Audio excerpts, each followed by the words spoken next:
নবীকে যা দিছেন সব সেরা সেরা জিনিস দিয়ে সাজায়া পাঠাইছেন। আরে নাম দিছেন তো দুইটা সেরা নাম। আমার নবীর এক নাম আহমদ, আহমদ মানে সবচেয়ে বেশি প্রশংসাকারী। আরেক নাম মুহাম্মদ, মুহাম্মদ মানে সবচেয়ে বেশি প্রশংসিত। দুনিয়ার মানুষ সারা জিন্দগি বদনাম করবা করবা করবা, দিন শেষে জিজ্ঞেস করা হবে তুই কার বদনাম করতেছস? বলে যিনি সবচেয়ে বেশি প্রশংসিত। বলে তোর মাথা ঠিক আছে? দেখছেন নি কারবার আল্লাহ কি নাম রেখে দিস। আমার নবীর আরেক নাম আহমদ। বিশ্বাস করেন আমার তো এলেম কালাম কম, আমি জাহেল মানুষ, তাও যতটুকু জানি এই আহমদ আর মোহাম্মদ এই শুধু এই দুই নামের মজা আর রস যদি আপনাদেরকে খাওয়াইতে থাকি তো রাত শেষ হয়ে যাবে। বড় আজীব নাম। আহমদটারই দাঁড় করে দেন না, 4 অক্ষরের এক শব্দ আহমদ, আলিফ হা মিম দাল। আল্লাহ নবীদেরকে পাঠাইছেন মানুষকে ইবাদত শেখানোর জন্য। কিসের জন্য বলেন? ইবাদতের মধ্যে শ্রেষ্ঠ ইবাদত কোনটা? হ্যাঁ বলেন না।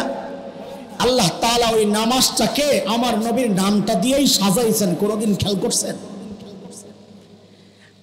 একজন মানুষ যখন দাঁড়ায় যেন আহমদের আলিফটা দাঁড়ায় আছে। যেই মানুষটা রুকুতে যায় আপনি খেয়াল করেন পুরো হাঁটা, যখন সিজদায় যায় দেখেন মিম, আর তাহিয়াতুর সূরাতে যখন বসে দেখেন কি সুন্দর ডালটা বসে রয়েছে। আল্লাহু আকবার। ভাষার মধ্যে শ্রেষ্ঠ ভাষা কোনটা? আন্তর্জাতিক ভাষা কোনটা? কে রে কয় ইংলিশ? মারি খাইছস? 2 হাত কবরের তলে গেলে তোরে জিজ্ঞেস করবে হু আর ইউ। কি জিজ্ঞেস করবে? কি জিজ্ঞেস করবে? মার রাব্বুকা চাইনিজ ভাষা। কি ভাষা? আল্লাহু আকবার। চিৎকার করে বলেন আল্লাহু আকবার। আরে যেই ভাষা কবরের তলে চলে, যেই ভাষা আসমানের উপরে চলে, যেই ভাষা জান্নাতেও চলবে, আসল ইন্টারন্যাশনাল ভাষা ওই আরবি ভাষা। কথা কয় না? সে আরবি ভাষাটারেও আল্লাহ তাআলা আমার নবীর নাম দিয়েই যেন সাজাইছে। বলে মানে কি? বলে মানে বুঝো না? আরবি ভাষার প্রত্যেকটা অক্ষর আমার নবীর নামের প্রথম অক্ষর। একটা একটা করে টান দিয়া দেখো। আপনি যদি আলিফ টান দেন আমার নবী আহমদ, আপনি যদি বা টান দেন আমার নবী বাশীর, আপনি যদি তা টান দেন আমার নবী তাকি, আপনি যদি সা টান দেন আমার নবী আস-সাকিব ধ্রুবতারা, আপনি যদি জিম টান দেন আমার নবী জামিল, আপনি যদি হা টান দেন আমার নবী হামিদ, আপনি যদি খ টান দেন আমার নবী খাতামুন নবীন, আপনি যদি দালকে টান দেন আমার নবী দাইয়ান ইলাল্লাহ,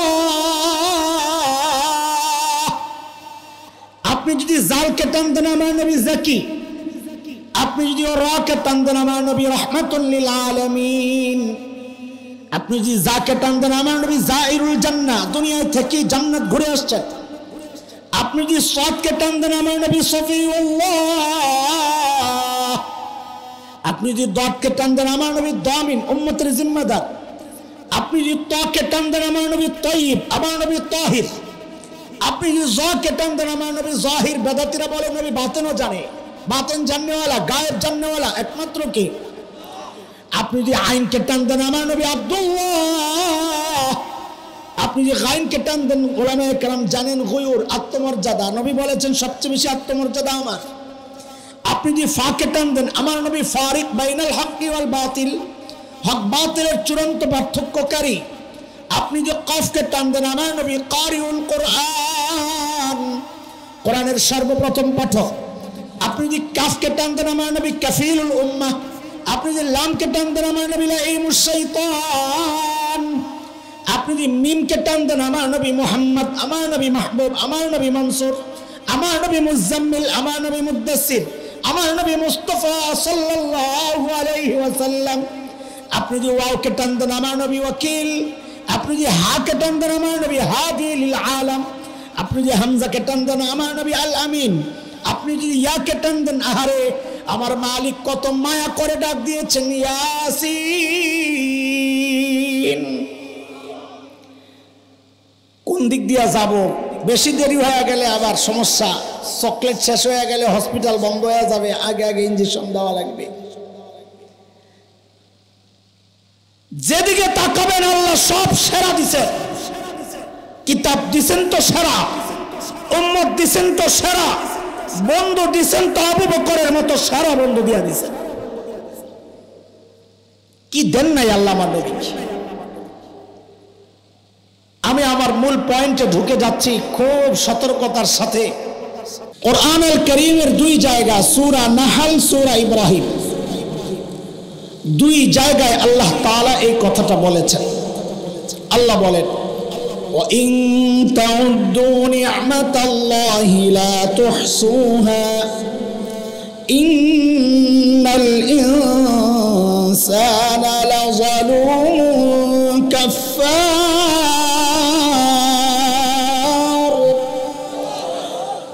আল্লাহ বলেন, বান্দা আমার এত নিয়ামত দিছি, গয়না শেষ করতে পারবা না। আলহামদুলিল্লাহ পড়েন না, না থাক বাড়িতে যায় পড়েন। আজকে অনেকবার পড়ছেন আপনারা, না দরকার নাই, দরকার থাক, আহা বাড়িতে যায় পড়েন না কিছু, আমি মানা করি তারপরও পড়ে। খুশি না আল্লাহ নিয়ামত পায়, কথা বলে না। আচ্ছা আপনি কি ঘুমায় টুমায় গেছেন? পরীক্ষা লমু একটা, ঘুমান নাই, মনোযোগ আছে তো? কে কে ঘুমাইছেন দেখি আল্লাহু আকবার করে হাত উঠান তো। আল্লাহু আকবার। এই খোদা, আমি বললাম কে কে ঘুমাইছে হাত তুলতে, সব ধরে। এই নিয়ে মনোযোগ, এই মনোযোগ দিলে আমার বয়ান তো বোঝা যাবে না, কারণ সূক্ষ্ম কথা আস্তে আস্তে করে আগাবো। একদম চূড়ান্ত মনোযোগ ছাড়া এই কথা বোঝা কঠিন হয়ে যাবে। মনোযোগ না থাকলে জানগা, কোনো অসুবিধা নাই। অনেক বয়ান শুনছেন আজকে, আরে বাপ রে বাপ, এত লম্বা টাইম বয়ান শুনে মানুষ সুবহানাল্লাহ। কোন সময় থেকে শুরু করছেন? আসর দুপুরে আইছে। আপনার কি মানুষ না অন্য কিছু? জালেম, বাড়িতে মানুষ নাই, জান না গেলে লা হাওলা ওয়ালা কুওয়াতা ইল্লা বিল্লাহ। আচ্ছা, এই যত নিয়ামত আল্লাহ দিছেন, সমস্ত নিয়ামতের মর্যাদা কি এক না বড় ছোট আছে? হ্যাঁ, বড় ছোট আছে।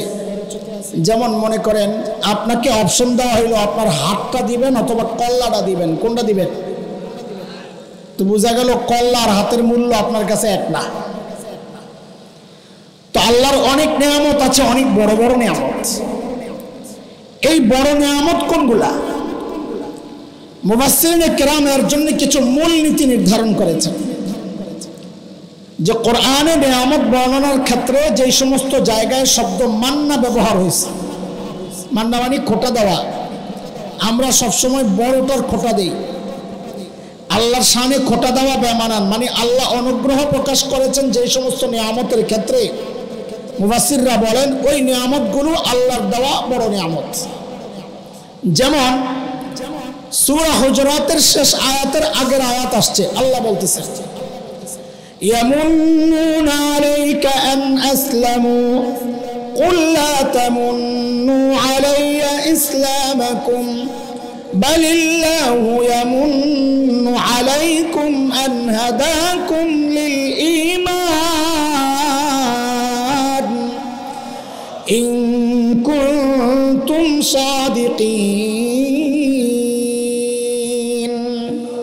আল্লাহ বলেন, বান্দা আমি যে তোমাকে ঈমানের নিয়ামত দিছি, আমার দেওয়া শ্রেষ্ঠ নিয়ামতের একটা নিয়ামত এটা। এখনো তো আলহামদুলিল্লাহ কয় না। ঈমানের নিয়ামত পাওয়া খুশি না তো আলহামদুলিল্লাহ পড়েন, নিয়ামত পাইলে খুশি হইলে তো আলহামদুলিল্লাহ পড়া দরকার। আমি শুরুতে যে আয়াত পড়েছি সূরা নিসা আয়াত 100, আলে ইমরান আয়াত 164, ওই আয়াতেও আল্লাহ আরেকটা বড় নিয়ামতের কথা বলেছেন। আল্লাহ কি বলেন? لقد من الله على المؤمنين إذ بعث فيهم رسولا من أنفسهم يتلو عليهم آياته ويزكيهم ويعلمهم الكتاب والحكمة وإن كانوا من قبل لفي ضلال مبين আল্লাহ বলেন বান্দা আমি আমার শ্রেষ্ঠ রাসূলকে তোমাদেরকে রাসূল হিসেবে যে পাঠাইছি এটা আমার পক্ষ থেকে তোমাদের জন্য আরেকটা বড় নিয়ামত আলহামদুলিল্লাহ। তাহলে শ্রেষ্ঠ রাসূলকে পাওয়া এটাও আল্লাহর পক্ষ থেকে আমাদের জন্য আরেকটা বলেন আরেকটা বড় নিয়ামত। কত বড় নিয়ামত! আমাদের নবী আমাদের জন্য কত বড় নিয়ামত এটা কি আমরা জানি? নবী চিনি? কথা বলেন, নবী চিনেন? আমাদের সমাজের কিছু মানুষ আছে ওর চেহারার দিকে তাকাইলে মুসলমান কিনা দেখলে সন্দেহ লাগে। তা আপনি যদি নাম জিজ্ঞেস করেন আরো সন্দেহ করবেন। কেন? ওর নাম কি? সুমন। আরে সুমন, এটা কি সুমন খান না সুমন মন্ডল না কি? এটা সুমন হিন্দু সুমন না মুসলমান সুমন? তো সন্দেহ দূর করার জন্য একটু ভালো করে জিজ্ঞেস করছেন, ও ভাই আপনি নবী চিনেন? ওরে বাপরে বাপ, এই কথা জিজ্ঞেস করতে ইচ্ছেই থেকে গেছে। নবী চিনি মানে আশিক রাসূল মিয়া, বাপরে বাপ যে চেহারা আশিক রাসূলের, সুবহানাল্লাহ। এই বেটা কেমন আশিক রাসূল একটু শুনবেন, বুঝবেন।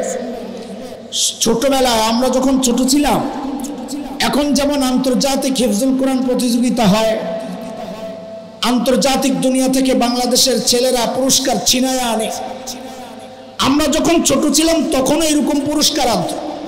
কিন্তু যেহেতু তখন হযরত ফেসবুক শরীফ ছিল না, প্রচারণা পায় না এখন যেমন প্রচারণা পায়। তা আমাদের সময় একজন বড় হাফেজ ছিলেন জাদ্রেল, আমাদের সময়ের ফেভারিট প্রতিযোগী তিনি, নাম হাফেজ কারি নুরুল্লাহ। নুরুল্লাহ ভাই সবসময় বাছাইয়ে প্রথম হইতেন, কিন্তু ওনারে বিদেশে পাঠানো হইতো না। কেন? কারণ ওনার একটা শারীরিক সমস্যা ছিল, উনি এরকম কাঁপতেন।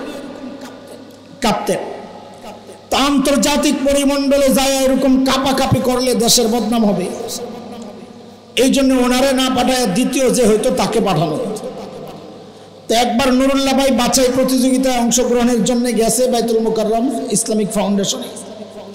খতিব ওবায়দুল হক রহমতুল্লাহ আলাই ছিলেন তখন। তো খতিব ওবায়দুল হক রহমতুল্লাহ আলাই নাকি জিজ্ঞেস করতেছেন, নুরুল্লাহ আগের মতো কাঁপনি, তুমি আগের মতো কাঁপনি, আমার দিকে দেখতে হবে এই জবাব বোঝার জন্যে। তাকাইছেন সবাই আমার দিকে। তো নুরুল্লাহ ভাই নাকি জবাব দেয়, হুজুর আগের মতো কাঁপি না। আগের মতো, আহা বুঝতেছেন না কথা? আগের মতো হাত কি করতেছে, মুখ কি করতেছে, আর মুখে বলতেছে কি আগের মতো? তো মুখের বলা আর হাতের নাচুনি এক না আলাদা? আজকালকার আশিকে রাসূলরা এমন হয়ে গেছে, ও মুখে বলে আশিকে রাসূল কিন্তু ওর চুল বলে আশিকে শয়তান। ও মুখে বলে আশিকে রাসূল, দাড়ি ছাড়া ওর চেহারা বলে আশিকে শয়তান। ও যদি আশিকে রাসূল হইতো তোর বিবিকে হিন্দি সিনেমার নষ্টা ভ্রষ্টার বেশ্যা নর্তকীদের পোশাক পরায় না। কথা কোন ঠিক কিনা? তো চলেন আমরা আজকে একটু সংক্ষেপে নবী চিনি। চিনবেন? একেবারে সংক্ষেপ, কিন্তু আমার আলোচনার মূল পয়েন্ট এটা না, গোড়া আরেক জায়গায়। বলে এগুলো কি, তাহলে কি শোনাইবেন? তো এটাও বুঝেন। ছোট্ট বাচ্চাদেরকে হসপিটাল নিয়ে গেলে ডাক্তার যদি বুঝে তার ইঞ্জেকশন পুশ করা লাগবে, তো ডাক্তার দইরাই আর ইঞ্জেকশন দিয়ে দেয় না। ডাক্তার কি করে? ওর হাতে একটা চকলেট দেয়, না বাবা খাও, একটা খেলনা দেয়, ধরো ধরো খেলো। তো পিচ্চি ওই খেলনা লয়ে ব্যস্ত থাকে আর চকলেটটা খায়। এর মধ্যে ডাক্তার ইঞ্জেকশন রেডি করে। পরে আস্তে করে জিজ্ঞেস করে, বাবা কোনোদিন পিঁপড়ার কামড় খাইছো? খাইছি। ব্যথা লাগে? না বেশি ব্যথা লাগে না, ভাবলো হয়। তো ডাক্তারকে দেখো তো এটা পিঁপড়ার ব্যথার মতো নাকি একটু বেশি না কম, দেখো তো বইলা বইলা কুট করে ঢুকায়া দেয়।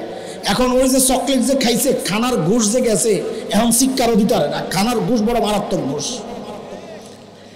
আমিও আপনাদেরকে শুরুতে একটু চকলেট ফকলেট খাওয়াম, খাতির পাতানোর জন্য, মনোযোগ আকর্ষণের জন্য, কিন্তু ভাইবেন না এটাই আমার বয়ানের মূল পয়েন্ট। আমি আস্তে আস্তে চকলেট টকলেট খাওয়াবো আর আস্তে আস্তে ইঞ্জেকশন রেডি করুন। যেই সময় হবে আস্তে আমার ইঞ্জেকশন আমি ঢুকাইয়া দেব। কথা বুঝে আসছে নি? চলেন এইবার একটু নবী চিনি। আমার নবীকে চেনার জন্য আমাদের বড়দের দেওয়া একটা উদাহরণ আগে বুঝেন। এই উদাহরণটা যত বুঝবেন নবীকে চেনা তত সহজ হবে। একজন বাবা অঢেল সম্পদের মালিক, অঢেল তো বুঝেন, হিসাব নাই কত টাকার মালিক। এমন টাকাওয়ালা বাবা আসে, ঠান্ডা না গরম কোন তো?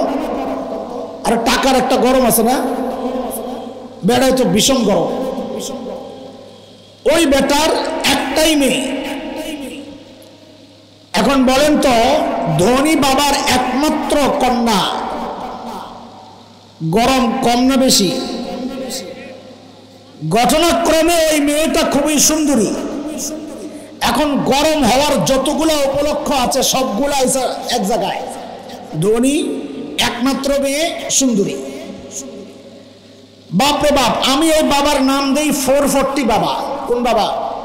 440 লাইন চিনেন না? তার কারেন্ট আছে, আমার বলতে সুবিধা হয় আর কি। আপনাকে সিরাজগঞ্জের ভাষাটা যদি পারতাম তো কইতাম সিরাজগঞ্জের বাবা, ঢাকায় বাবা। মেয়ে বিয়ের উপযুক্ত হয়েছে, তা এক লোক আসছে প্রস্তাব লইয়া, এক ছেলের প্রস্তাব। তো মেয়ের বাবা জিগাইতেছে, আপনি কাঠা? ঢাকায় কথা বুঝেন তো একটু একটু। আপনি কাঠা? আমি ছেলের খালু। খালু যেই না বলছে ছেলের খালু, বাবা এমন খেপা খেপছে। কোন বাবা রে? সাবাস, 440 বাবা।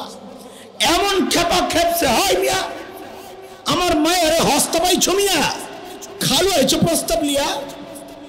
তো এই বেটা কয় তো ক্যাঠাইব, পোলার বাপরে পাঠাও। চেতন কেলা কইলি তো হয়। বাইতে গেছে। বাইতে বুঝেন তো? আরবি শব্দ বাইতো না, আমরা ঢাকায়ারা বলে বাইতে, আরবি কয় আরবি। আপনারা কোন উচ্চারণ ভুল করতেছে। বাড়িতে কয় বাইতে গেছে, ঢাকায়ারা কয় বাইতে গেছে। আর আমি আরবিতে কথা কয়, কে উচ্চারণ খারাপ করে।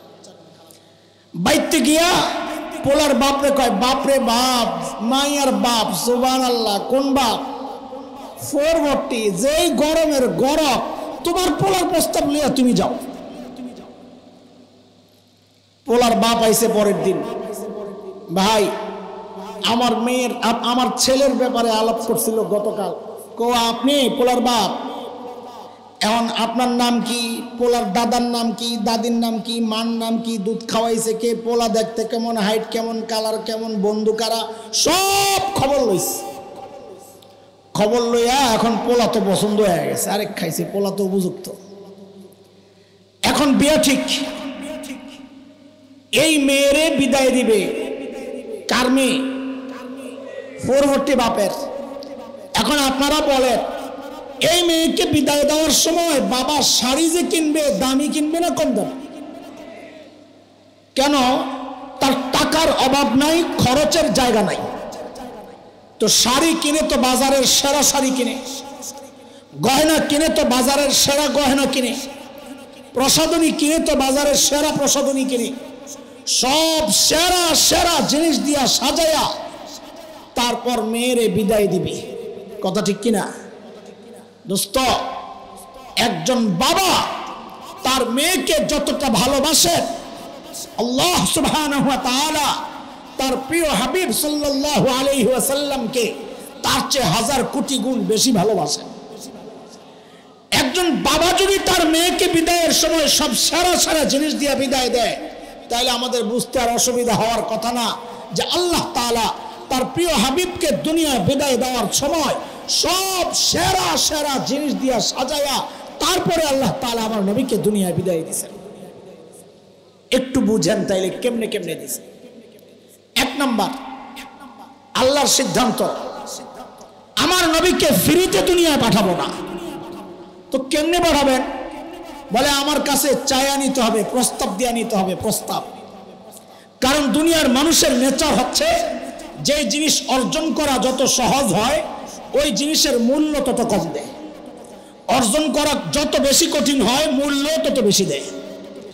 আল্লাহর সিদ্ধান্ত, আমার নবীকে আমার কাছ থেকে প্রস্তাব দিয়ে নিতে হবে, চায়া নিতে হবে।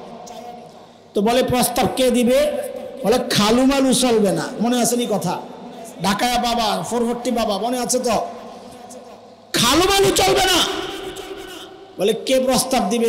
বাপ দেওয়া লাগবে, বাপ। বাপ তো আমার নবীর বাবাকে জোরে কন। হুজুররা কয় খলিল ইব্রাহিম, আর পাবলিক কয় আব্দুল্লাহ। মিল্লাতা আবিকুম ইব্রাহিম হুয়া সাম্মাকুমুল মুসলিমিন।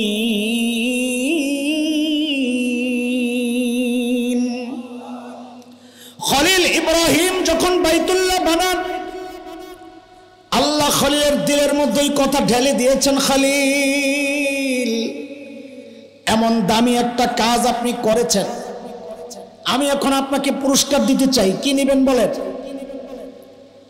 খলিল মনে মনে চিন্তা করলেন, সারা জিন্দেগি চায়া চায়া পাইলাম ইসমাইল যাবিহুল্লাহ, এইবার সুযোগ যেহেতু পাওয়া গেছে, এইবার চাইবো সবচাইতে বড়টা। খলিল হাত উঠাইছেন, প্রস্তাব দিতেছেন, প্রস্তাব। রব্বানা ওয়াবআস ফীহিম রাসূলান মিনহুম ইয়াতলু আলাইহিম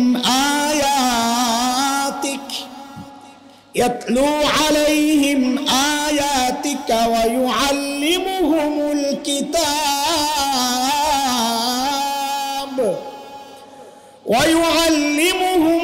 কিতাব ওয়াল হিকমাতা ওয়া ইউযাক্কিহিম ইন্নাকা আনতাল আজিজুল হাকীম। খলিল বলেন, আল্লাহ সারা জিন্দেগি চায়া চায়া পাইলাম ইসমাইল যাবিহুল্লাহ, এইবার চাই সেরা সেরা। বলে কি চান? বলে এমন একজন রসুল চাই যিনি এই বাইতুল্লাহরে আবাদ করবে। বলেন প্রস্তাব পাঠাইলেন খলিলুল্লাহ। বলেন সবাই বলেন তো, আমার সামনে আগাইতে সহজ হবে। বলেন প্রস্তাব পাঠাইলেন কে? সবাই বলেন প্রস্তাব পাঠাইলেন কে? পাশে কিন্তু বসা যাবিহুল্লাহ ইসমাইল। হযরত ইসমাইলকে কি বলা হয়? যাবিহুল্লাহ। তো বলেন প্রস্তাব পাঠাইলেন কে? পাশে বসা যাবিহুল্লাহ। ওই প্রস্তাবে আমিন বইলা সুপারিশ লাগাইয়া দিয়েছেন, আল্লাহ আমি সুপারিশ করলাম। তো বলেন এইবার প্রস্তাব করলেন কে? বলে না, প্রস্তাব করলেন কে? সুপারিশ করলেন কে? যেই অফিসে বসে বসে এই প্রস্তাব চলছে, অফিসের নাম বাইতুল্লাহ। অফিসের নাম কি? বলেন আবার, অফিসের নাম কি? বলেন প্রস্তাব পাঠাইলেন কে? সুপারিশ করলেন কে? অফিসের নাম কি? আল্লাহ পাঠায়া দিলেন। যান, খলিলুল্লাহ দোয়া করেছেন, প্রস্তাব দিয়েছেন, যাবিহুল্লাহ আমিন বলে সুপারিশ করেছেন বাইতুল্লাহ বসে বসে। আল্লাহ পাঠায়া দিয়েছেন হাবিবুল্লাহ, নবী যান, আপনার বাপ আপনারে চাইতেছে, যান। যাওয়ার আগে একটু আটকাইস, একটু অপেক্ষা করেন। কেন? তো কেনটা এখন আপনাদেরকে বোঝানো আমার জন্য সহজ হবে। প্রধান বক্তা আসার কথা 10টায়, রাস্তা আটকায় গেছে। আজকের কাহিনী কইতেছে না, আজকে তো আইয়ুব সাহেব চালাকি করে আগায়া পড়ছে, আমার এক জায়গায় ফেলাই দিয়া। কথা ছিল উনি পরে করবে, আমি ওখানে আগে করে এখানে আসো। উনি কই দোস্ত আমার শরীরটা ভালো না, আমি এখানে আগে করে যাই গে, আপনি আস্তে আস্তে আইয়েন। ঠিক আছে। আর এখন দোষ দেয় আমারে, বয়া রাখছে, মেরে লইতেছে, কত কিছু কয়া গেল গা বেড়ায়। দেখছেন নি কত চালাক মাইছে। ঠিক আছে,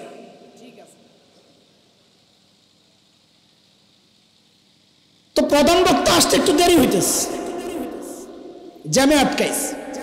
টাইম মতো বক্তা না আসলে আয়োজক কলিজা শুকায়া যায়। তো প্রধান বক্তা ফোন দিয়েছে, আব্দুল বাসেদ ভাই 10টা মিনিট চালায় নিতে কর। এদিক দিয়ে আগের বক্তা ফিনিশিং দিয়ে লাইছে কথা। ফিনিশিং দেওয়ার পর যদি বলা হয় 10 মিনিট চালায় নেন, যত বড় বক্তা হোক মেজাজটা খারাপ হয়ে যায়। কারণ ফিনিশিং দিয়ে দিছে, এখন কথা বলতে হবে সব এলোমেলো কথা। আর পাবলিক হলো ডিজিটাল পাবলিক, এলোমেলো কথা চললেই বুঝালায়, ধরে লাই যে কথা আর এখন লাইনে নাই। তখন পাবলিকের মধ্যে প্রকার হয় তিনটা। কয় প্রকার? এক শ্রেণী চুপচাপ বয়া থাকে যে জায়গা ছাড়লে আর পাবো না। আরেক শ্রেণী ডায়াবেটিসের রুগী টুগী আছে, কয়েকটি ওজু এক্সচেঞ্জার সাইরাই প্রধান বক্তা আসুক না আস্তে আস্তে। আরেকটা শ্রেণী আরো দূরে যায় শয়তানের লেঞ্জা টানে আছে। কথা বলে না, বুঝেন নাই? শয়তানের লেঞ্জা বুঝেন নাই? কি বিড়ি। এর মধ্যে প্রধান বক্তা কয়া দিছে যে ভাই আয় পড়ছি আপনাকে পাম্পের এনে। কি পাম্প?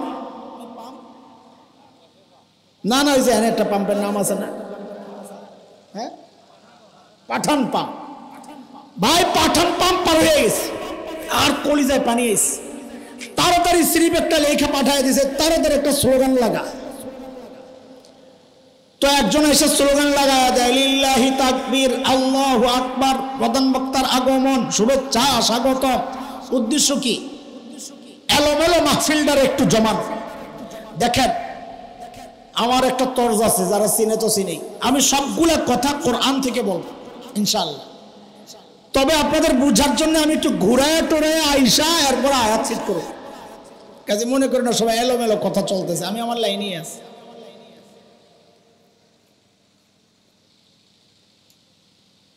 তো স্লোগান দেওয়ার জন্য পাঠায় দিছে স্লিপ।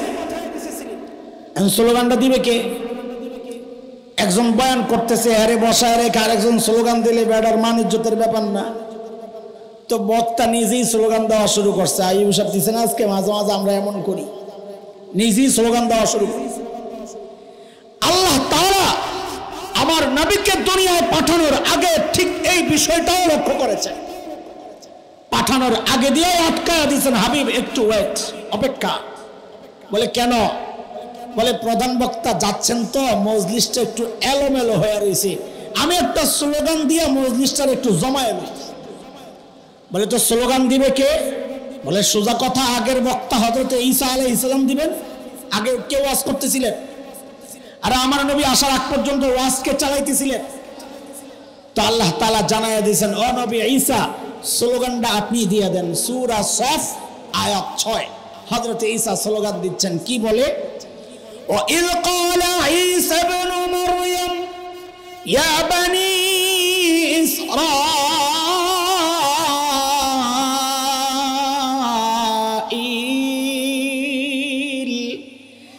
إِنِّي رَسُولُ اللَّهِ إِلَيْكُمْ مُصَدِّقًا لِمَا بَيْنَ يَدَيَّ مِنَ التَّوْرَاةِ وَمُبَشِّرًا برسول يأتي من بعد اسمه أحمد। হযরত ঈসার বক্তব্যের মূল পয়েন্ট দুইটা। যুবক খেয়াল করো, অত্যন্ত সূক্ষ্ম কথা থেকে কথা আগায় নিব, মনোযোগ না থাকলে ধরা যাবে না। হযরত ঈসার বক্তব্যের মূল কথা দুইটা। বলেন কয়টা? এক নম্বর কথাটা সবাই মুখস্থ করেন, এটা আমাদের দেশের বহু ফিতনার মূল এই কথা না বুঝার কারণে। আপনি মুখস্থ করেন। হযরত ঈসা বলেন, ও বনি ইসরাইল, আল্লাহ আমাকে তোমাদের রাসূল বানায়া পাঠাইছেন। বলেন, ও বনি ইসরাইল। সবাই বলা লাগবে এটা, যারাই আছেন বলেন, ও বনি ইসরাইল, আল্লাহ আমাকে তোমাদের রাসূল বানায়া পাঠাইছেন। নিজে নিজে বলেন তো এবার, আবার বলেন। এটা মনে রাখা যাবে, বয়ানের মাঝখান দিয়ে আমি আবার এটারে তুলে আনবো। এটা আমার ইনজেকশনের সুই, ওই যে ইনজেকশন দেবো যে এই সুই হলো এটা। বলেন, ও বনি ইসরাইল, আল্লাহ আমাকে তোমাদের রাসূল বানায়া পাঠাইছেন। মনে থাকবে ইনশাআল্লাহ। হযরত ঈসার 2 নম্বর ঘোষণা, ও মুবাশশিরান বিরাসূল ইয়াতি মিন বা'দ ইসমুহু আহমদ। আরে এতদিন তো আমি ওয়াজ করছি, এখন প্রধান বক্তা আসতেছেন, প্রধান অতিথি আমার পরেই তিনি আসছেন, তার আসার সুসংবাদ গ্রহণ করো, তার নাম হচ্ছে আহমদ। আল্লাহু আকবার। নবীকে যা দিছেন সব সেরা সেরা জিনিস দিয়ে সাজায়া পাঠাইছেন। আরে নাম দিছেন তো দুইটা সেরা নাম।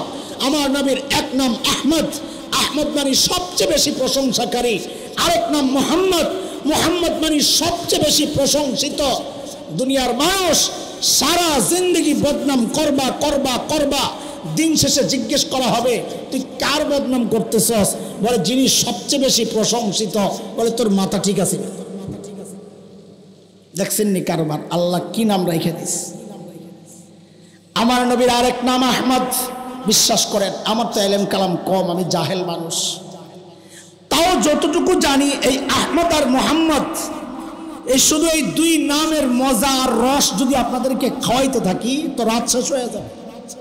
বড় আজীব নাম। আহমদটারই দাঁড় করে দেন না, 4 অক্ষরের এক শব্দ আহমদ, আলিফ হা মিম দাল। আল্লাহ নবীদেরকে পাঠাইছেন মানুষকে ইবাদত শেখানোর জন্য। কিসের জন্য বলেন? ইবাদতের মধ্যে শ্রেষ্ঠ ইবাদত কোনটা? হ্যাঁ বলেন না। আল্লাহ তাআলা ওই নামাজটাকে আমার নবীর নামটা দিয়েই সাজাইছেন। কোনদিন খেয়াল করছেন? একজন মানুষ যখন দাঁড়ায় যেন আহমদের আলিফটা দাঁড়ায় আছে। যেই মানুষটা রুকুতে যায় আপনি খেয়াল করেন পুরো হাঁটা, যখন সিজদায় যায় দেখেন মিম, আর তাহিয়াতুর সূরাতে যখন বসে দেখেন কি সুন্দর ডালটা বসে রয়েছে। আল্লাহু আকবার। ভাষার মধ্যে শ্রেষ্ঠ ভাষা কোনটা? আন্তর্জাতিক ভাষা কোনটা? কে রে কয় ইংলিশ? মারি খাইছস? 2 হাত কবরের তলে গেলে তোরে জিজ্ঞেস করবে হু আর ইউ। কি জিজ্ঞেস করবে? কি জিজ্ঞেস করবে? মার রাব্বুকা চাইনিজ ভাষা। কি ভাষা?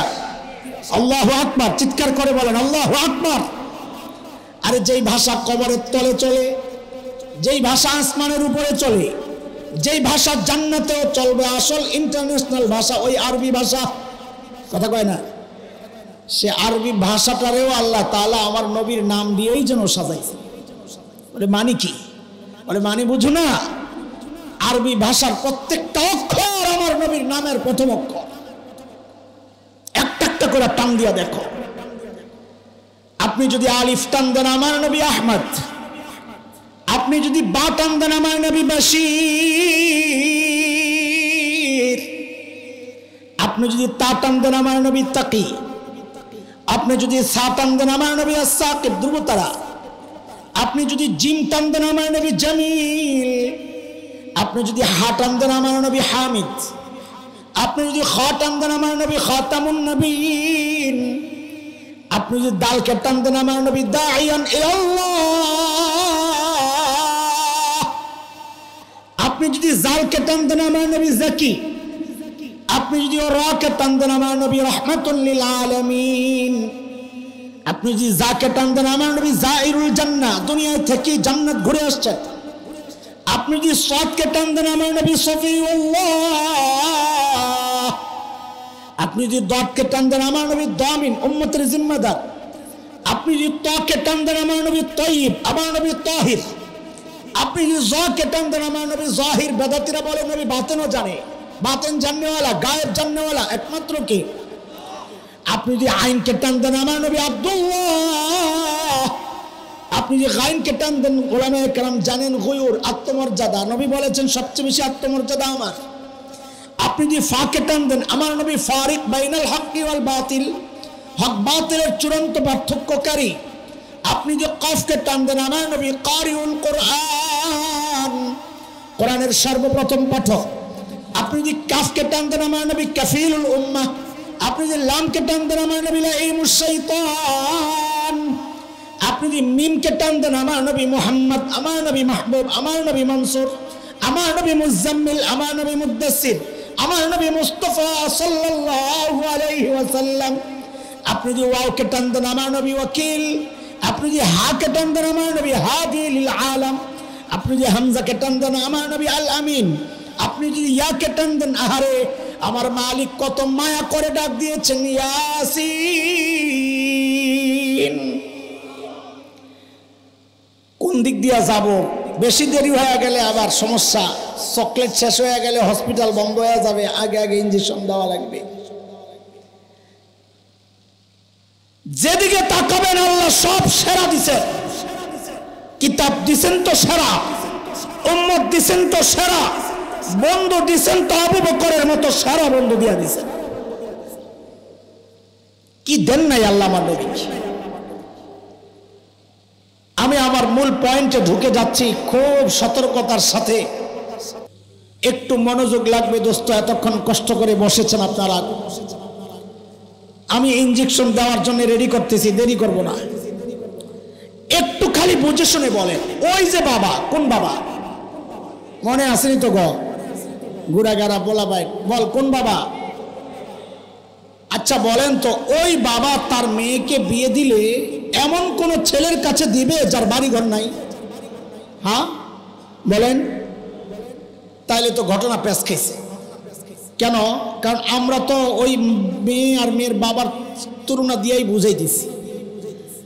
তো ওই বাবা যদি তার মেয়েকে এমন ছেলের কাছে বিয়ে না দেয় যার বাড়ি ঘর নাই, তো আল্লাহ তো ওইটাই করলেন, আমার নবীকে এমন জায়গায় পাঠালেন যেখানে বাড়িঘর নাই।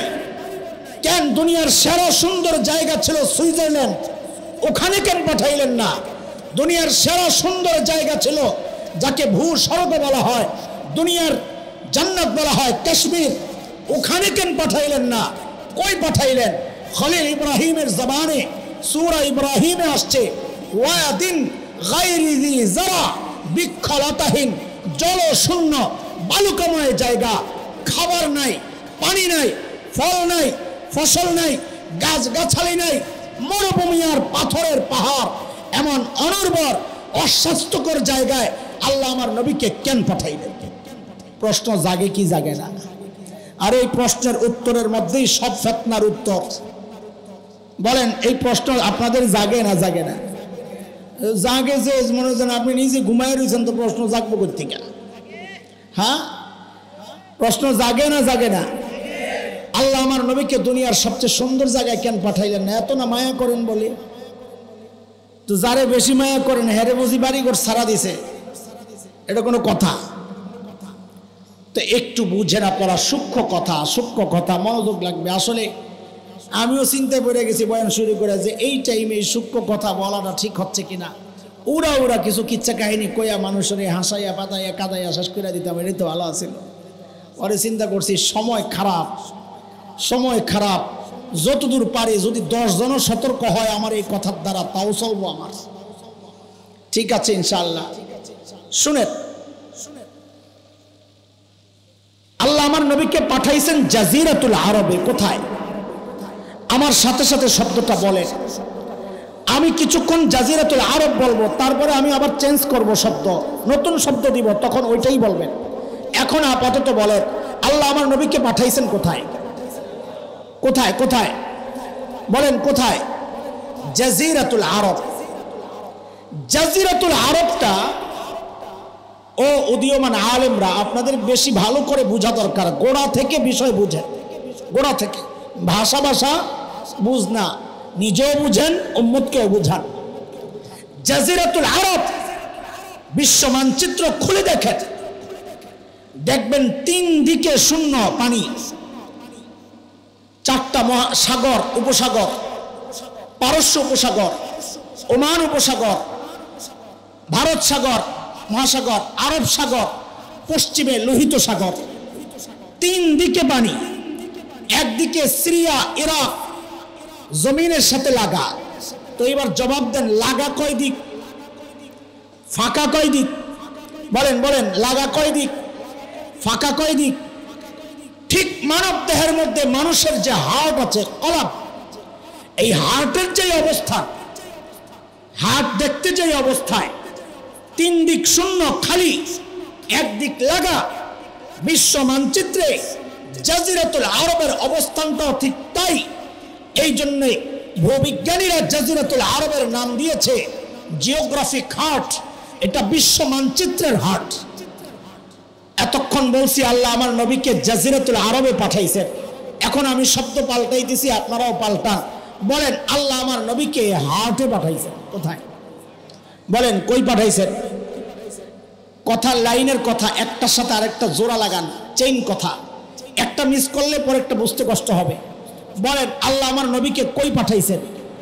বলেন না, কই পাঠাইছেন? হার্টে পাঠাইছেন। প্রশ্ন, হার্টে কেন পাঠাইলেন? আল্লাহ আমার নবীকে হার্টে কেন পাঠাইলেন? দেখেন, আমার নবী দুনিয়ায় আসার আগ পর্যন্ত দুনিয়ার যত দার্শনিক ছিল সমস্ত দার্শনিকদের মতামত ছিল মানুষকে নিয়ন্ত্রণ করে তার ব্রেন। কে কে সর্বপ্রথম গোটা দুনিয়ার দার্শনিকদের বিরুদ্ধে দাঁড়ায় আমার উম্মি নবী ঘোষণা দিলেন, না, মানুষকে তার ব্রেন নিয়ন্ত্রণ করে না, মানুষকে নিয়ন্ত্রণ করে তার কলব, হার্ট। বুখারীর রিওয়ায়াত আসছে 55, মুসলিম 1599, হযরত নুমান ইবনে বাশির রাদিয়াল্লাহু আনহু বর্ণনাকারী। নবী আলাইহিস সালাম বলেন, আলা ওয়া ইন্না ফিল জাসাদি মুদগাহ ইযা সালাহাত সালাহাল জাসাদু কুল্লু ওয়া ইযা ফাসাদাত ফাসাদাল জাসাদু কুল্লু আলা ওয়া হিয়াল কলব। মানব দেহের মধ্যে একটা গোশতের টুকরা আছে। নবী বলেন, এই গোশতের টুকরা যদি ঠিক হয়, ঠিক থাকে, তো বাকি বডি সব ঠিক থাকে। সেটা বডির স্বাস্থ্য হইতে পারে, বাহ্যিক বডির আমলও হইতে পারে। হাত শেষ হয়ে গেলে শরীরও শেষ, মানুষ মারা যায়। তো নবী কি বললেন? হাত ঠিক তো বডি ঠিক। শব্দটা আমার সাথে বলেন, হাত ঠিক তো বডি ঠিক। বলেন, হাত ঠিক তো বডি ঠিক। এবার বুঝেন আল্লাহ আমার নবীকে হার্টে কেন পাঠাইছে? নবী আপনি হচ্ছেন একমাত্র বিশ্ব নবী। আমার নবী কি ছিলেন? না, আমি যা বলি তা বলেন। একমাত্র, একমাত্র শব্দ লাগাইতে হবে দোস্ত। বলেন আমার নবী কি ছিলেন? আমার নবী কি ছিলেন? একমাত্র বিশ্ব নবী কাকে বলে আমি এটা পরে বলতেছি ইনশাআল্লাহ।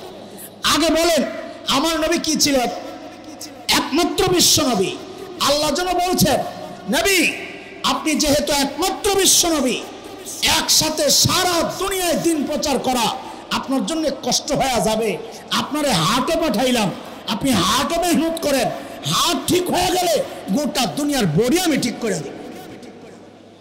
এর এক চরম বাস্তবতা হচ্ছে আজকে জাজিরাতুল আরব, আরব বিশ্বের শাসকদের ঈমান আমলের আকীদায় পচন ধরেছে। এর জের গোটা দুনিয়ায় মুসলমান মার খাচ্ছে। আমি চ্যালেঞ্জ করে বলছি, এখনো যদি ওই হাটের মুসলমান, জাজিরাতুল আরবের মুসলমান, আরব বিশ্বের মুসলমান ঠিক হয়ে যায়, গোটা দুনিয়া এখনো মুসলমান শাসন করবে। কেন? হাট ঠিক তো বডি ঠিক। দেখেন, আমি দুইটা উদাহরণ দিই এই জিনিসটা বোঝানোর জন্য।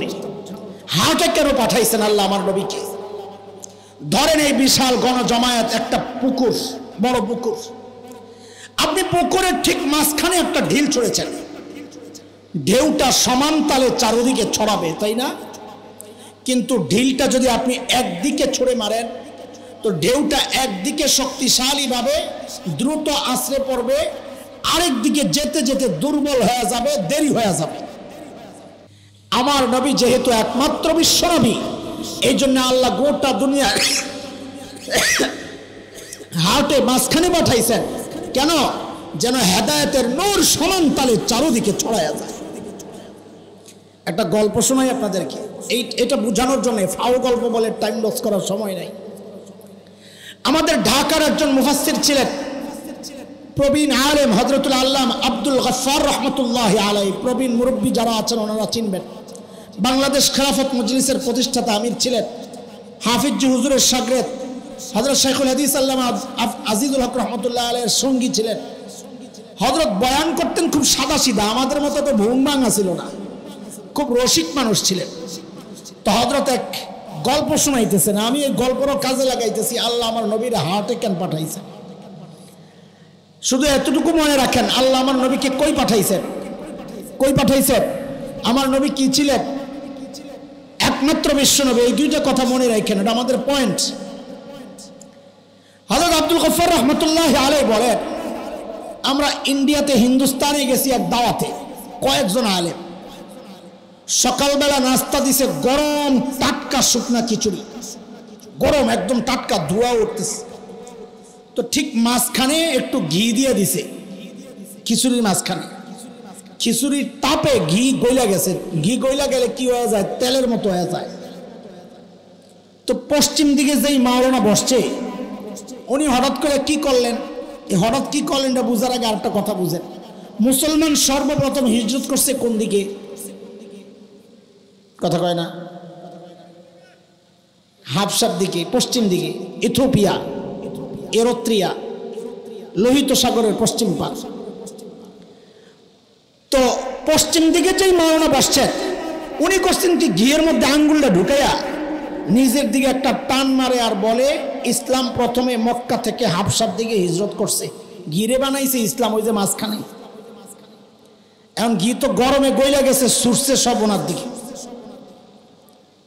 পূর্ব দিকে যেই মাওলানা বসছে, উনি আর দেরি করে নাই, তাড়াতাড়ি আঙ্গুলটা ঘিয়ের মধ্যে ঢুকাইয়া নিজের দিকে একটা টান মারে আর কয়, এরপর ইসলাম মক্কা থেকে মদিনার দিকে হিজরত করছে। এখন ঘি সুরছে সব হাবশার দিকে আর মদিনার দিকে। আব্দুল গাফফার সাহেব কয়, কারবারটা দেখছো? ঘি তো দেখা যায় হাবশাওয়ালার মদিনাওয়ালা খায় লাগবো। আমি আর দেরি করলাম না, তাড়াতাড়ি হাতাড়িরে বইটা, লম্বা মানুষের মেয়েদের হায়, তাড়াতাড়ি হাতাড়িরে বইটা ঘিডারে পুরা খিচুড়িতে মাখলাম আর বললাম, এরপর ইসলাম গোটা দুনিয়ায় ছড়ায় গেছে। দোস্ত, আল্লাহ তাআলা ইসলামকে দুনিয়ার মাঝখানে পাঠানোর কারণে আমি আপনি সময় মতো ঘিয়ের ভাগ পাইছি, ইসলাম পাওয়া গেছি সাহাবীদের হাত ধরে। আল্লাহু আকবার। এই জন্য মাঝে মধ্যে বলি, বাংলাদেশ থেকে যারা ইসলাম নিশ্চিহ্ন করতে চাও, জেনে নেওয়া দরকার তাদের, এই দেশে ইসলাম কচুরি পানার মতো ভাইসা আসে নাই। এই দেশে ইসলাম সাহাবী যুগ থেকে আসছে। এই দেশ থেকে ইসলাম নিশ্চিহ্ন করতে যে আসবে, আল্লাহর কসম খায়া বলি, ওই অপশক্তি নিশ্চিহ্ন হয়ে যাবে, নিশ্চিহ্ন হয়ে যাবে ইনশাআল্লাহ।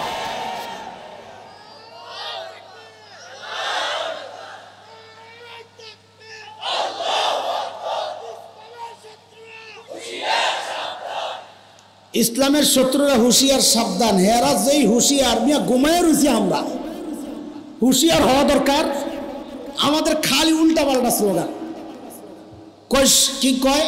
জেহাদ, জেহাদ, জেহাদ চাই, জেহাদ করে। তুই জেহাদ করে বাঁচতে চাইলে তোর কে কইছে জেহাদে যাইতে? জেহাদে চাইতে হবে শাহাদাতের তামান্না নিয়া। আর কয় জেহাদ করে বাঁচতে চাই, ছাগল কাহিকা। বলবি জেহাদ করে মরতে চাই, লগে 10টা লইয়া, ঠিক আছে না? নিজেও মরব, লগে কয়টার লইয়া মরব?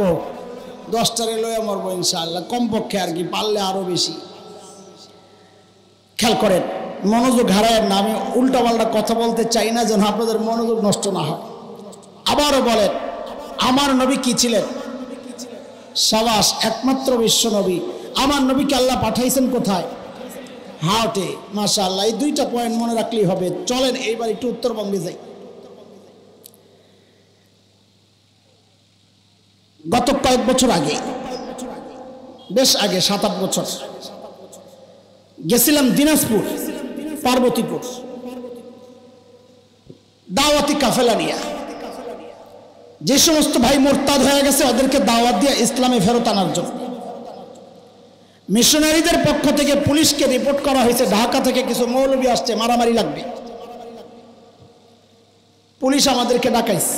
পুলিশ দিনদার ছিল, তার কথায় বোঝা গেছে। কিছু প্রশ্ন করছে নবী না চেনার কারণে, এই জন্য আগে আমি নবী চেনাইছি, আর এরপরে প্রশ্নের জবাব দিচ্ছি আপনাদের। পুলিশ আমাদেরকে ঢাকায় জিজ্ঞেস করে, ভাই আপনারা কারা, মারামারি করতে আসছেন কেন?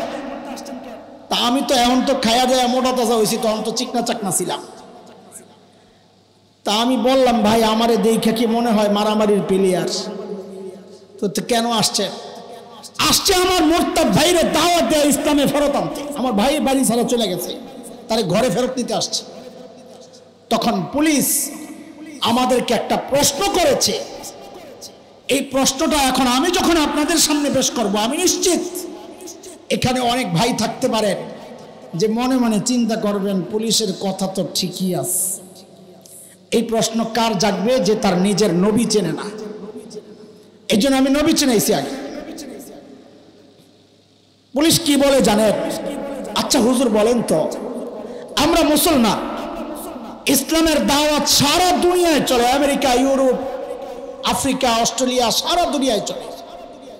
কই আমাদেরকে তো কেউ বাধা দেয় না। তা আমরা মুসলমান, খ্রিস্টানরা বাংলাদেশে ওদের ধর্মের প্রচার করলে, কাদিয়ানীরা ওদের ধর্মের প্রচার করলে আমরা কেন বাধা দেই? যার যার ধর্মের প্রচার সে করবে। কথাটা কত সুন্দর না?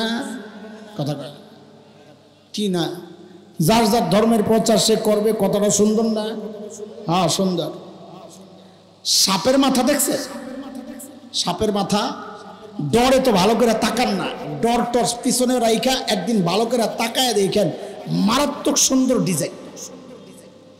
কম্পিউটারে পারবো না সাপের মাথার যে ডিজাইন বানাইছে, এত সুন্দর। কিন্তু দোস্ত, সব সুন্দরই সুন্দর না, কিছু সুন্দরের ভেতরে বিষও থাকে। কথা বলে পুলিশের এই কথার ভেতরে বিষ।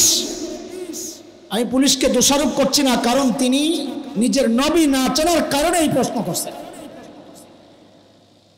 তা আসলেও তো প্রশ্ন জাগতে পারে, যার যার ধর্মের প্রচার সে করবে, সমস্যাটা কোথায়? সমস্যা আছে।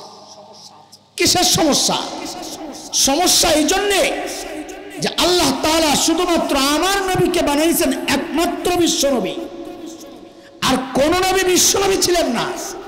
এবার বুঝেন বিশ্বনবী, একমাত্র বিশ্বনবী মানে কি? একমাত্র বিশ্বনবী মানে হচ্ছে, মাদ্রাসার ছাত্র ওলামায়ে কেরাম, যুবকরা ভালো করে বুঝেন, একমাত্র বিশ্বনবীর মানে হচ্ছে তিনটা। কয়টা? এই ছাত্ররা বলো কয়টা? এক নাম্বার, আমার নবী দুনিয়ায় আসার আগ পর্যন্ত আল্লাহ যত নবী দুনিয়ায় পাঠিয়েছেন সমস্ত নবীর টাইম ছিল নির্ধারিত, ফিক্সড টাইম। আপনার নবুয়ত ওই পর্যন্ত, ওই সময় শেষ, নবুয়ত শেষ। আমার নবী একমাত্র বিশ্ব নবী যাকে আল্লাহ নির্দিষ্ট কোনো টাইম দিয়ে নবুয়ত দেন নাই, তিনি কিয়ামত পর্যন্ত নবী। দুই নম্বর অর্থ, কিসের অর্থ? একমাত্র বিশ্ব নবীর অর্থ। সাবাস। আমার নবী দুনিয়ায় আসার আগ পর্যন্ত আল্লাহ যত নবী দুনিয়ায় পাঠিয়েছেন সমস্ত নবীর অঞ্চল, এরিয়া ছিল নির্ধারিত। আমার নবী একমাত্র বিশ্ব নবী যাকে আল্লাহ কোন নির্দিষ্ট এরিয়া দেন নাই। সূরা আহজাব আয়াত 28 মালিক বলেছেন, ওমা আরসালনাকা ইল্লা কাফাতাল লিন্নাস। সূরা আরাফ আয়াত 158 মালিক বলেছেন, কুল ইয়া আইয়ুহান নাস ইন্নী রাসূলুল্লাহি ইলাইকুম জামিআ। বরং আজকের বিকৃত বাইবেলে খুলে দেখেন, হযরত ঈসা নিজে বলেছেন, আল্লাহ আমাকে ফিলিস্তিনের একটা নির্দিষ্ট অঞ্চলের জন্য পাঠাইছে। নাম্বার 3, কিসের অর্থ বলছি? একমাত্র বিশ্বনবী, আমার নবী একমাত্র বিশ্বনবী। তিনি আসার আগ পর্যন্ত আল্লাহ যত নবী পাঠিয়েছেন সমস্ত নবীর কওম আর সম্প্রদায় ছিল নির্ধারিত। প্রমাণ কি? প্রমাণ পিছনে রেখে আসছি। হযরত ঈসা বলেছিলেন, ও বনি ইসরাইল, আল্লাহ আমাকে তোমাদের রাসূল বানায়া পাঠাইছেন। ইন্নী রাসূলুল্লাহি ইলাইকুম। বনি ইসরাইল, আল্লাহ আমাকে তোমাদের রাসূল বানাইছেন। আমার নবী একমাত্র বিশ্ব নবী যাকে আল্লাহ নির্দিষ্ট কোনো সম্প্রদায়ের নবুয়ত দিয়ে পাঠান নাই। তিনি হিন্দুর নবী, তিনি বৌদ্ধর নবী, তিনি ইহুদির নবী, তিনি খ্রিস্টানের নবী, তিনি মগ, মোরাং, গারো, চাকমা, কোকিল, সাঁওতাল, টিপরা সহ দুনিয়ায় যত জাতি আছে সমস্ত জাতির জন্য আমার নবী একমাত্র বিশ্ব নবী। এবার খুব সূক্ষ্মভাবে বুঝেন, মনোযোগ সহ বুঝেন, কেন আমরা সারা দুনিয়া ইসলামের প্রচার করতে পারি, কেন অন্য ধর্মের মানুষ বাংলাদেশে ওদের ধর্মের প্রচার করতে পারবে না, এটা একটা উদাহরণ দিয়ে বুঝেন। ভাই, এই বর্তমানে এই আসনের এমপি আব্দুল আজিজ, ডাক্তার আব্দুল আজিজ সাহেব এই আসনের এমপি। মূল প্রপার কোনটা? সদর। এটা তো আসনের নাম কি? রায়গঞ্জ। রায়গঞ্জ প্রপার। ডাক্তার সাহেবের খাস কিছু ছেলে পেলে আছে যাদের মাধ্যমে তিনি এলাকার কাজগুলো করেন। সবারই থাকে, আমরা মোহতামিম আমগো আছি, নিজস্ব কিছু কাজ করাইতে নিজস্ব কিছু লোক লাগে। তো তো ওই খাস ছেলেপেলেরা হঠাৎ একদিন দেখে রায়গঞ্জের প্রপারে বিশাল এক সাইনবোর্ড লাগানো। সাইনবোর্ডের মধ্যে কি লেখা? এমপি সাহেবের কার্যালয়। কি লেখা রে? এমপি সাহেবের খাস ছেলেপেলেরা কয়, কিরে আমরা থাকতে অফিস করলো কারা? যা জিজ্ঞেস করতেছে, আয় তোমরা কারা? কয় এমপি সাহেবের লোক। অফিস কার?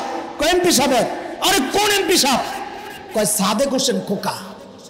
কি বলে? আপনারা অনেকে নামটা জানেন না, এই জন্য বুঝেন নাই। আপাতত আমার সাথে খালি নামটা উচ্চারণ করেন।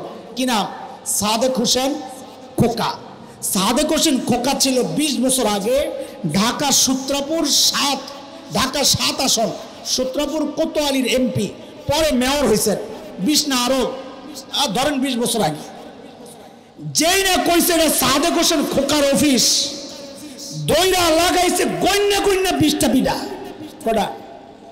কটা পোলা বাইন পিঠা খায়া দৌড়াই আইছে মাওলানা আব্দুল বাসাত খান সাহেবের কাছে, হুজুর মাইলিস কি হয়েছে? 20টা পিঠা দিছে গন্যা। হুজুর ডাকাইছে দুই পক্ষ, এই তোমরা কেন পিটাইলা? ওরা কয় দুই অপরাধে। কয় অপরাধ বলেন? কয় অপরাধ? 2 অপরাধ। কি 2 অপরাধ? 1 নম্বর অপরাধ হচ্ছে ওরা যেই এমপির অফিস খুলছে বলছে সাদেক হোসেন খোকা, উনি মারা গেছেন 20 বছর আগে। কয় বছর আগে? 20 বছর আগে ওনার টার্ম শেষ হয়েছে, এখন এখানে অফিস খুলছে। 1 নম্বর অপরাধ। 2 নম্বর অপরাধ, যেই সাদেক হোসেন খোকার অফিস খুলছে ওই সাদেক হোসেন খোকার আসন তো এই রায়গঞ্জ না, ঢাকা সূত্রাপুর কোতোয়ালি। অফিস খুলবি ওখানে যায় এখন। এবার আপনারা বলেন পিডা দেওয়া ঠিক আছে না এই জায়গায় অফিস খোলার পাগলামি করা ঠিক আছে? জোরে কন, সবাই কন, সবাই বলেন পিডা দেওয়া ঠিক আছে না? এটা ভালোই বুঝেন, ধর্মের ব্যাপার আসলে আস্তে আপনি উদার হয়ে যান। যার যার ধর্মের প্রচার সে করবে, আমরা বাধা দেওয়ার কে? দোস্ত এবার বুঝেন বাংলাদেশে কেন খ্রিস্টানরা ওদের ধর্মের প্রচার করতে পারে না? 1 নম্বর অপরাধ, যেই নবী ঈসার ধর্মের প্রচার ওরা করছে, ওই নবী ঈসার নবুয়তের টার্ম সময় শেষ হয়ে গেছে 1500 বছর আগে। 20 বছর আগে এমপির অফিস খোলার কারণে যদি ওদেরকে 20টা পিঠে দেওয়া ঠিক হয়, তো 1500 বছর আগে যেই নবীর নবুয়তের টার্ম শেষ হয়েছে ওদের অফিস যদি কেউ বাংলাদেশে খোলে, ওদেরকে গইনা কমপক্ষে 1500 পিঠে দেওয়া দরকার। কথা ঠিক কিনা বলেন? 2 নম্বর অপরাধ, ওরা তো করছিল 2 অপরাধ, ওরা করছে 3 অপরাধ। 2 নম্বর অপরাধ, যেই নবী ঈসার ধর্মের প্রচার ওরা করছে, ওই নবী ঈসাকে আল্লাহ বাংলাদেশের এই আসনের নবুয়ত দিয়া পাঠান নাই। তিনি নিজে বলেছেন আল্লাহ আমাকে ফিলিস্তিনের অঞ্চল তথা আজকের ইসরায়েল ওই অঞ্চলের নবুয়ত দিয়া পাঠাইছেন। অফিস যদি খুলতে হয় বাংলাদেশে কেন, ইসরায়েলে যায় খোল। এটা হচ্ছে 2 নম্বর অপরাধ। বলে 3 নম্বর অপরাধ কি? বলে 3 নম্বর অপরাধ হচ্ছে যেই নবী ঈসার ধর্মের প্রচার ওরা করছে, ওই নবী ঈসাকে আল্লাহ মুসলমানদের নবুয়ত দিয়া পাঠান নাই। তিনি নিজে বলেছেন ইয়া বনি ইসরাইল ইন্নী রাসূলুল্লাহি ইলাইকুম, ও বনি ইসরাইল আল্লাহ আমাকে তোমাদের রাসূল বানায়া পাঠাইছেন। বনি ইসরাইল মানে আজকের ইহুদিরা। ধর্মের প্রচার যদি করতে হয় বাংলাদেশের মুসলমানদের কাছে না, ওরা যায় খ্রিস্ট ওই ইসরায়েলের ইহুদিদের কাছে যায় ওদের ধর্মের প্রচার করুক। বাংলাদেশে আসছে কোন কামের জন্য? কথা কর ঠিক কিনা? আমরা কেন সারা দুনিয়ায় ইসলামের প্রচার করতে পারি? বলে কেন পারবো না? আমার নবী তো একমাত্র বিশ্ব নবী। বলে মানি কি? বলে মানি হচ্ছে সব নবীর টাইম ছিল ফিক্সড, আমার নবীর টাইম ফিক্সড নাই। কাজে ইসলামের দাওয়াত কিয়ামত পর্যন্ত চলবে। বলে অস্ট্রেলিয়ায় কেন চলে? ওই কেন চলবে না? আমার নবী তো রহমাতুল লিল আলামিন, গোটা জাহানের নবী। ইসলামের দাওয়াত গোটা জাহানে চলবে, আমেরিকায় চলবে, ইউরোপ চলবে, অস্ট্রেলিয়া চলবে, আফ্রিকা চলবে, এশিয়ায় চলবে, গোটা দুনিয়ায় চলবে। বলে ইসলামের দাওয়াত হিন্দুর কাছে কেন, খ্রিস্টানের কাছে কেন, বৌদ্ধের কাছে কেন? বলে কেন যাব না? আমার নবীকে আল্লাহ নির্দিষ্ট কোনো ধর্মের নবুয়ত দিয়া পাঠান নাই। তিনি সব ধর্মের মানুষের নবী। কার দাওয়াত? ইসলামের দাওয়াত। হিন্দু, বৌদ্ধ, খ্রিস্টান, হ্যাঁ, মগ, মোরাং, গারো, চাকমা, কোকিল, সাঁওতাল, টিপ্রা সহ সব জাতির কাছে ইসলামের দাওয়াত চলবে। অন্য কোন ধর্মের দাওয়াত বাংলাদেশ কেন, দুনিয়ার কোথাও চলতে পারে না, কোথাও চলতে পারে না। শেষ কথা, যুবক কান দিয়ে আসো, ওদেরকে আমরা চিনি। আমরা আগে চুন খায়া মুখ পড়ছি। ওদের বাবারা আসছিল ব্যবসার নাম দিয়া, ইস্ট ইন্ডিয়া কোম্পানি। আইসা আমগো বাবাগো পায়ের মধ্যে জিনজির পরাইছিল। ইতিহাস জানো? কথা বলেন, ইতিহাস জানেন না? নতুন ভাবে ওরা আসছে বাংলাদেশের এই মানচিত্র টুকরা করার জন্যে। দক্ষিণ সুদানের মতো সুদানকে যেমন 2 টুকরা করেছে, পূর্ব তিমুরের মতো ইন্দোনেশিয়াকে যেমন টুকরা টুকরা করেছে, ওরা বাংলাদেশকেও আসছে টুকরা করার জন্যে। ওরা ওদের পূর্বপুরুষের ইতিহাস হয়তো জানে না, আমাদের পূর্বপুরুষের ইতিহাস হয়তো আরো না জানা, কিন্তু আমরা ওদের পূর্বপুরুষের ইতিহাসও জানাইয়া দিতে চাই। আমাদের পূর্বপুরুষের ইতিহাসও জানাইয়া দিতে চাই। আমাদের পূর্বপুরুষের ইতিহাস হচ্ছে উলামায়ে দেওবন্দের রক্ত যখন এই উপমহাদেশের জমিন স্পর্শ করেছিল, ব্রিটিশ লাল কুত্তারা পালাতে বাধ্য হয়েছিল। উলামায়ে দেওবন্দের রক্ত যখন 80-এর দশকের পরে আফগানিস্তানের জমিন স্পর্শ করেছিল, রাশিয়ার শেখ বল্লুকেরা পালাতে বাধ্য হয়েছিল। উলামায়ে দেওবন্দের রক্ত এই সাম্প্রতিক কালে আফগানিস্তানের জমিন যখন স্পর্শ করেছে, নেটো আমেরিকা কুত্তার মতো পালাতে বাধ্য হয়েছে। উলামায়ে দেওবন্দের রুহানি সন্তানরা আজও বেঁচে আছে, মরে যায় নাই। শাইখুল হিন্দের রুহানি সন্তানরা বেঁচে আছে, মরে যায় নাই। আল্লামা আহমদ শফির রুহানি সন্তানরা বেঁচে আছে, মরে যায় নাই। মুফতি আব্দুর রহমানের রুহানি সন্তানরা বেঁচে আছে, মরে যায় নাই। সেই জায়গা থেকে স্পষ্ট জানায়া দিতে চাই, ওদের পূর্বপুরুষরা তো পালাতে পেরেছিল। খোদার কসম খায়া বলি, যদি আমার মানচিত্র আক্রান্ত হয়, যদি আমার দিন আর শরীয়ত আক্রান্ত হয়, যদি আমার নবীর ইজ্জতের মুকুট, খতমে নবুয়তের মুকুট নিয়া টানাটানি হয়, আল্লাহর কসম একটাকে পালাতে দেওয়া হবে না, পালাতে দেওয়া হবে না। প্রস্তুত আছো যুবক? ইনশাআল্লাহ এই দেশ রক্ষার জন্যে, ইমান রক্ষার জন্যে, খতমে নবুয়তের নবীর ইজ্জতের মুকুট রক্ষার জন্যে কে কে জীবনটা উৎসর্গ করার জন্য প্রস্তুত? আল্লাহকে সাক্ষী বানাও। আল্লাহু আকবার।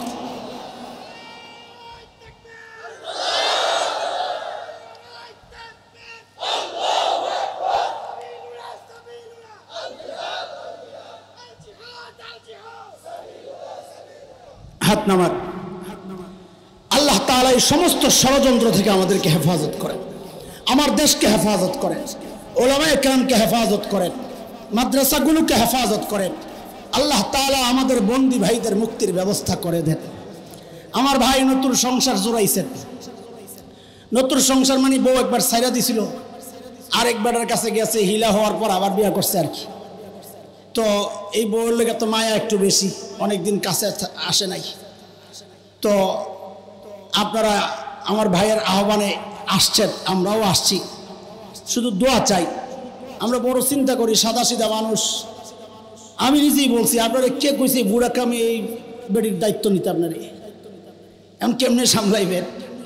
ভাই দোয়া করেন, এটা আমাদের ঐতিহ্যের, এটার সাথে আমাদের অনেক স্মৃতি জড়িত। তো বলেছি আলহামদুলিল্লাহ, আল্লাহ সহজ করে দেন।